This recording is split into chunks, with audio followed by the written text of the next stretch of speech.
Okay, let's jump right in. Today we're doing a deep dive into how generative AI is hitting the animation world.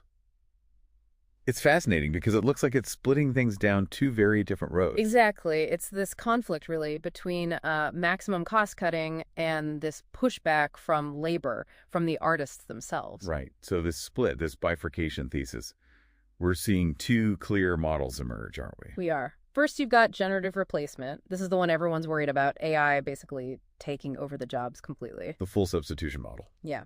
And the second path is assistive integration. This is more of a middle ground, maybe, where AI tools act like co-pilots, handling the more repetitive stuff, the drudge work in the pipeline. And we've got two really immediate examples to look at, which is great. You have the, well, let's call it the aggressive Coca Cola campaign from 2025, the holiday ad, versus the upcoming 2026 film Critters, which seems, well, different.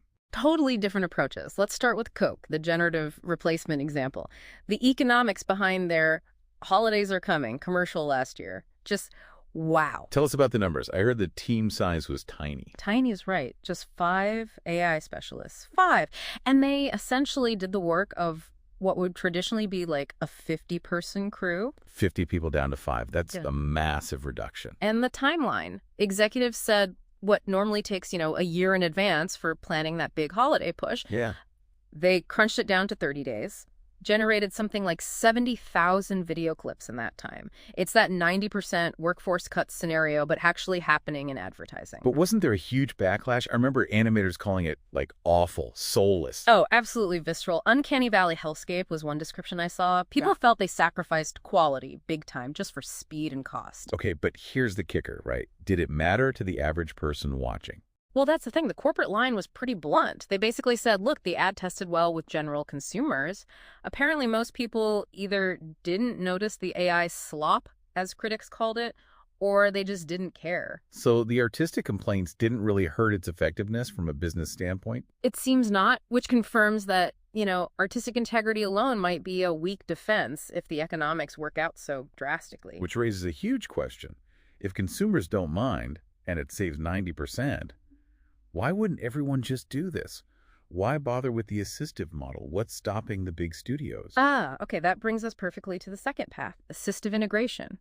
This is the model being shaped specifically to avoid those kinds of problems, labor disputes, brand damage. Right, like the Critters movie you mentioned, the one backed by OpenAI. How is that different? Well, it's explicitly not just text-to-film. It's a hybrid. They're using human actors, human artists. Well, The process involves them drawing sketches first, which then get fed into the AI tools. so humans are still driving the creative vision. Exactly. And they even brought in scriptwriters from Paddington 3.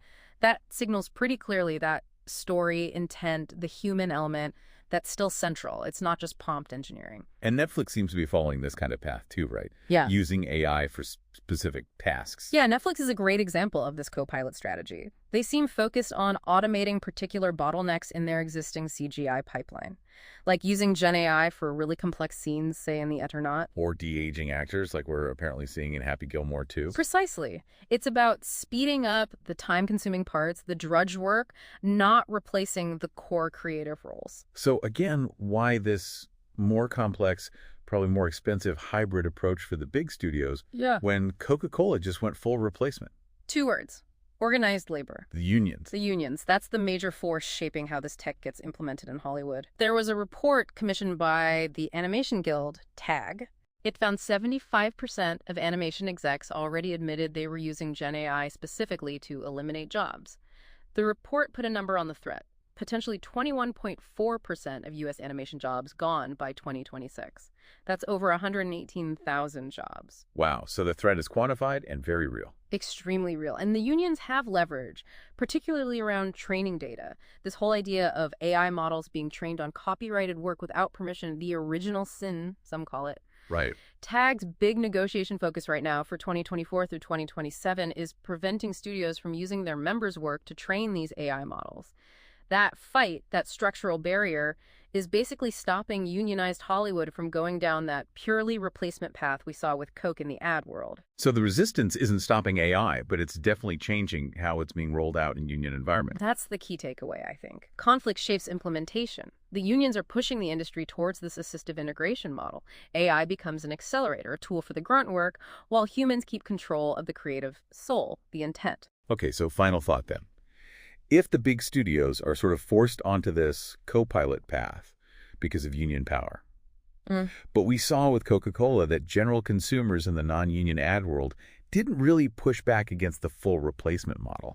Does that mean the economic pressure might just keep pushing other non-unionized creative fields completely towards generative replacement over time? That feels like something important for you, the listener, to think about regarding the future of a lot of creative work.